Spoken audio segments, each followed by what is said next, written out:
And accelerate progress, that's the theme for this year's International Women's Day. And in the course of the day, we've talked about the need for employment and empowerment, entrepreneurship, education, and what have you. But in the next few minutes, we'll be turning attention to reproductive health as it affects women in Nigeria. And I'm joined by Dr. Abayomi Ajayi, who's the Managing Director of the Nordica Fertility Center and founder of various women's health organizations and advocacies, including Endometriosis Support Group Nigeria and Support Association for Fibroid Awareness, among others. He brings a wealth of insights to our discussion on women's empowerment, inclusion, and health on this day.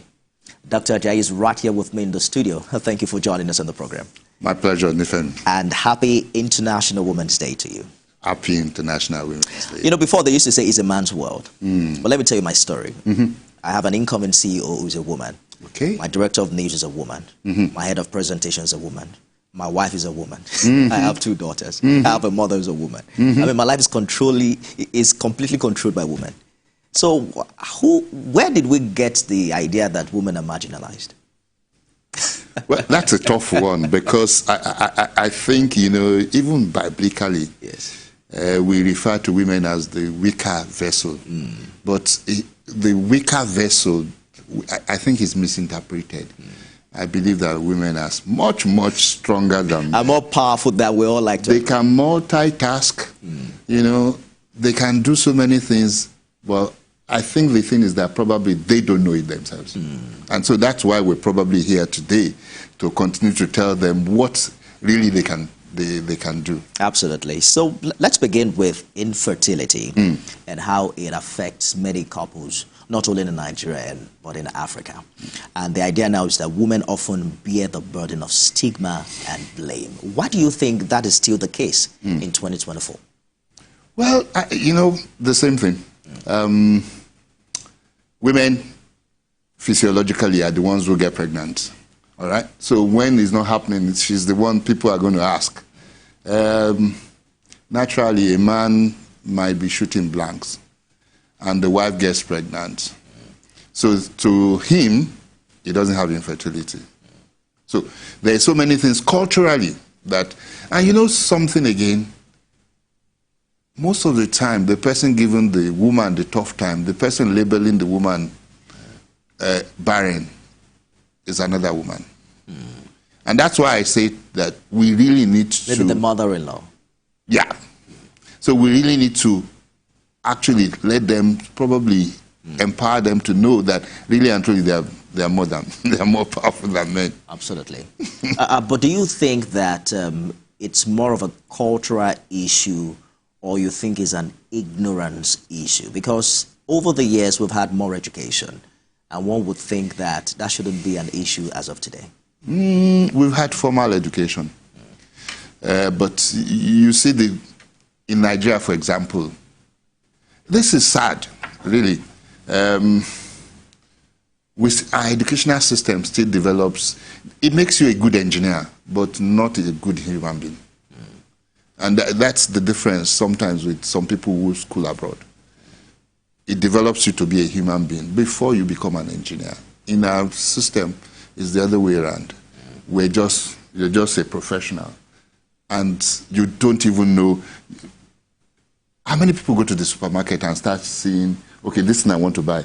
This is the carbohydrate content. This is the, you know, until recently when we started looking at, you know, before we used to say that if you are not big, that means you are poor. And so you see so many people harboring diabetes. Exactly. You know, you see people harboring diabetes, eating carelessly and stuff like that. No, did you used to see anybody jogging on the road when nobody's chasing you? But now we know differently. But this thing is evolving very slowly. So that the change that we need will also come slowly.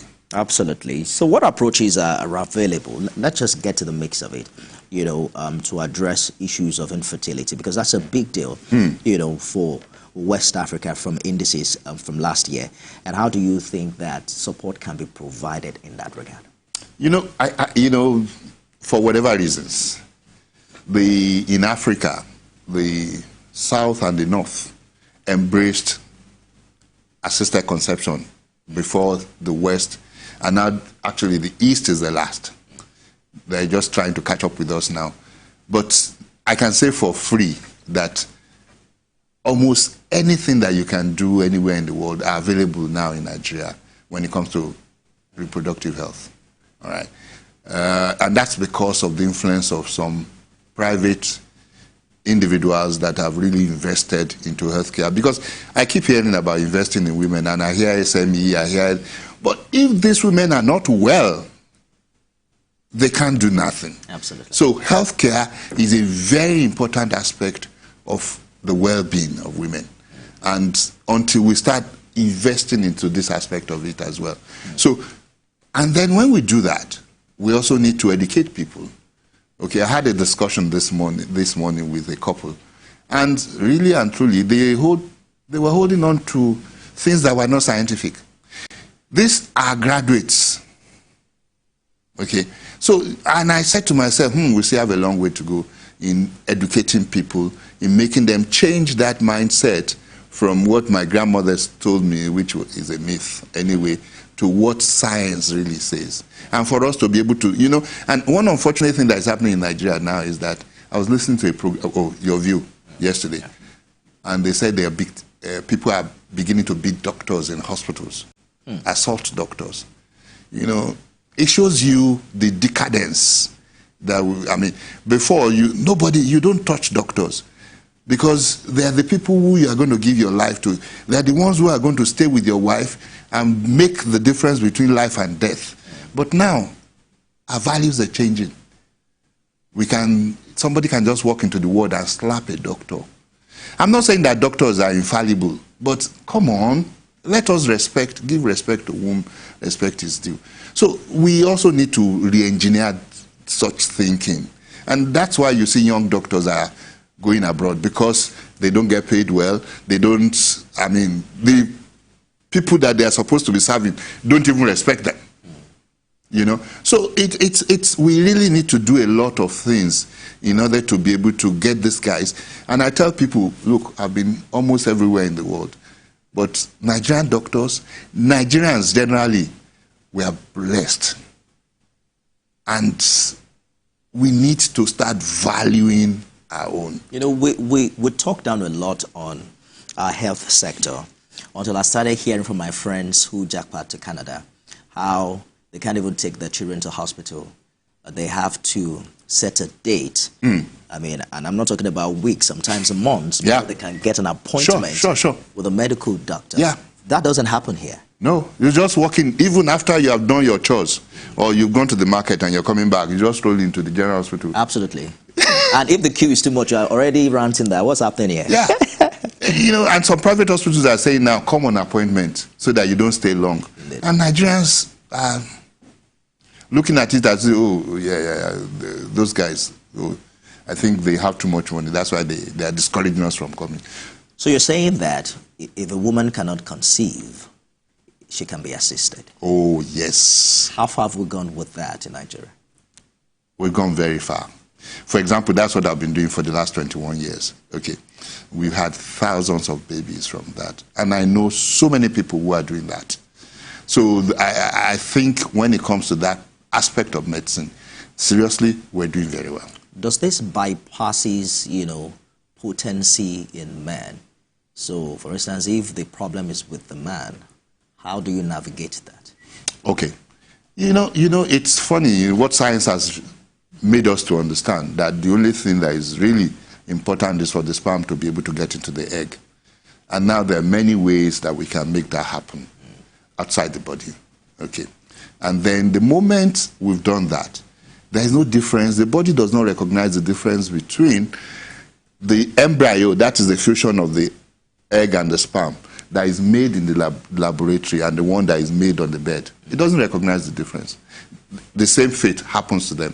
It's either it accepts it or it rejects it. So now we're able to treat men or couples that normally we would say they are infertile. Now it's possible for them to have babies. What is this technology called? It's called IVF, simple. IVF sounds very expensive. Well, but we won't talk about that. No. You know, when you say technology, you see, it's just like saying that education is expensive. All right. Anything that is based on technology will definitely have a price tag to it. All right. Now, we live in a country where we don't even manufacture jack. All right.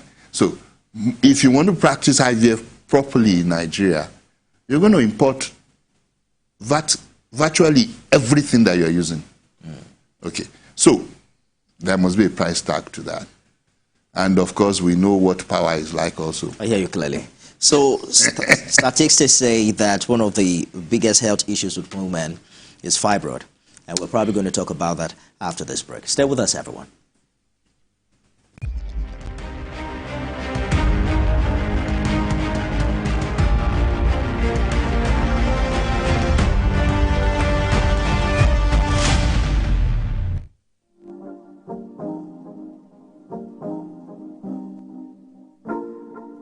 Imagine a world where this day is just another day. where celebrations of progress aren't confined into a single date. No need to demonstrate our strength or skill. For equality will be the air we breathe and the ground we tread. Gone will be the need to recount victories, as every triumph becomes a stepping stone And not a wonder. No more rallying cries for change, for justice will be the anthem of our daily lives. This day will fade into the core of our existence, for every moment will be a testament to our unity and resilience. Happy International Women's Day from TVC Communications.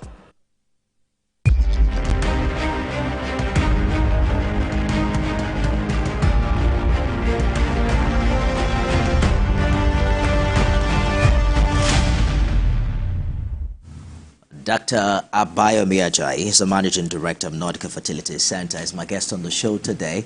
I consider it a bonus episode for women on International Women's Day. Thank you so much for staying the course on the program. My pleasure. All right. So what then? Because you know, with technology, with social media comes the desire of women to look in a certain way. So the moment the tummy starts growing, one of the biggest suspects is fibroid. What are the cautions to take in this regard, vis-a-vis the latest advancements in the treatment options? Okay, thank you. Now, the first thing is because the woman lives with herself, so she's the one that first notices some of these changes. I think one of the common is, like you said, probably a bulge. Many people notice it, but they tend to want to ignore it. I'll come to why they do that. But also there are some other things that they notice, or they might notice. For example, your menses might get heavier. Either the number of sanitary towels that you're using get more, or you're bleeding for more days, or they're just simply heavier, or sometimes with clots, okay? Now, they also might want to ignore that. Most of the time, they have a lot of pain either during their menses and sometimes even outside their menstrual period. But the one that usually troubles them is when they can't conceive, when it's also associated with infertility. And this, I always tell people that it's unfortunate, but they are not the same. Infertility and fibroids are not the same. So, but they can be associated with each other. They're like cousins. They're not brothers. All right. So now, when you notice some of these things, it is important that you go to the doctor. Why many people don't want to go to the doctor, or even some people go to the doctor and the diagnosis is made because the only option till now was surgery. I mean, you and I know that nobody wants to be operated on. I don't, even as a doctor. So, is it that you don't trust your colleague? No, doctors? It's not a matter of trust. It's a matter of, it's an invasion into my body. Everybody feels that way. We have that kind of, I don't want to say sovereignty. Yeah. So, but it's an invasion. You don't know. There are uncertainties. Things can go wrong, And so you don't want to do anything unless you have to do it. Okay. And then sometimes you are even told that if you're not ready to get pregnant, don't even touch it yet. All right. And so gets bigger and bigger and bigger. And so we find women who come in that the fibroid is as big as a 9-month pregnancy, a young lady. So these are things that we need to, and that's why we're doing this kind of thing, educating the women to tell them that, look, it's 2024 for the sake of Christ. It's not, you don't have to have surgery when you have fibroids. What's this alternative? There are a few of them. Because I've heard concussion. Some people say there are some herbal concussion. No. I'm medical. so there is no ASJ here. If you know what I mean. So now there are non-invasive methods of treating fibroids. There is one that we call the embolization, okay, where you get some things injected into your artery and then it blocks the blood supply.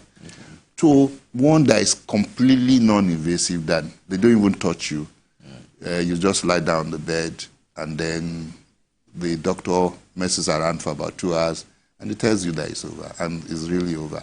So that we call HIFU, high intensive focused ultrasound. That sounds a little bit magical. How do you take it out? Okay. The principle is based on turning ultrasound waves into heat energy. Oh. Okay, you remember, I don't know, those days when people used to play with magnifying glass, and we say we're performing magic. You could place the magnifying glass at a particular distance from the paper and the paper catches fire. Okay, if you change that distance, it stops burning. The same principle. Now, you can converge ultrasound waves to that particular distance, and it will almost catch fire. So don't forget that we're made of proteins. Okay, our cells are made of proteins. And proteins can denature, just like egg. You can boil the egg. Okay, if you have fresh egg now, put it in water, raise the temperature, it's different completely. The same thing happens with the fibroid. So it's like you boil the fibroid and then you kill it. The only difference, and that's... How does it come out? Wonderful question. That's what I was going to go to. Now, the problem we still have with Nigerians, which we know is a natural problem, they are now comparing that method to when you go to the hospital and you remove. Despite everything, you tell them that, look, we're not removing this fibroid, we're killing the fibroid. So, the fibroid is going to be there for a long while. And your body, because it's dead, your body is going to start, you will see, you can follow it, it starts shrinking. It starts shrinking. Depends on the diameter of the fibroid which you started with. Sometimes, some people, it completely disappears. For some, it might not completely disappear, but it will decrease appreciably. Okay. Now, where they make the mistake is this. Even when you do surgery, why do you do surgery? It's for you to have relief of the symptoms of fibroids. This will give you the relief of the symptoms. Improves your quality of life immediately. Dr. Ajayi, we have run completely out of time. I didn't even know that we had run out of time. But I'm hoping that, because you mentioned earlier that there's a lot of contribution from the private sector. I'm hoping that this technology is also available in public hospitals. How do you, in a minute, what do you think government is doing in that regard? Well, you see, it depends on the priority. It's because, seriously, it's not cheap. Anything technology is not cheap. So if the government wants to take it as priority, it's not impossible. But, of course, it's a new, in Nigeria, it's a new thing. Like, we have 3 machines, now we have a 4th one in Africa. One is in South Africa, one is in Egypt. We have one now in Nigeria, and then one in Tanzania in December. In Nigeria, we're having a 2nd one in Abuja by maybe April. Okay. So there are few machines, but it's something that we're trying to tell people. We have done over 420 in Lagos. Wow. Yeah. So we're trying to let people see that this thing works, but it works in a different way. All right. Thank you so much for coming. I think we're going to have to continue this conversation some other time. Consultant gynecologist, Dr. Abayomi Ajayi, thank you so much for talking to us. My pleasure. All right. You can watch it again at midnight if you missed a large part of it or at 6 a.m. tomorrow. Once again, happy International Women's Day, everyone. I am Nifemi Oguntoye.